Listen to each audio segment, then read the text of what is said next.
Isa si Paolo Avellino sa mga pinasalamatan ni Kim Chiu kamakailan. Binigyang diin ni Kim ang pasasalamat niya kay Paolo sa mga salitang "Thank you for your heart". Dahil dito, muling umingay ang usap-usapan tungkol sa lalim ng samahan ng dalawa, on-screen man o off-screen.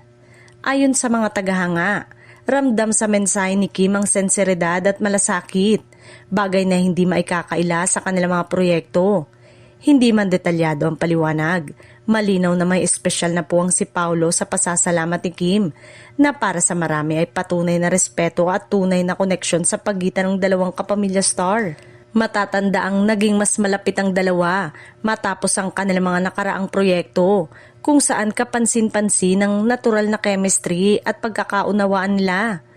Sa kabila ng mga intriga at espekulasyon, nananatiling propesyonal at tahimik sina Kim at Paolo pagdating sa kanilang personal na ugnayan. Mas pinipiling hayaan ang kanilang mga gawa at aksyon ang magsalita. Para sa mga tagahanga, ang simpleng linyang "Thank you for your heart" ay may mabigat at lalim. Isang pahayag ng pasasalamat hindi lamang sa pagiging katuwang sa trabaho. Sa huli, muling pinatunayan ni Kim at Paolo na ang tunay na respeto at malasakit ay hindi kailanman ipagsigawan.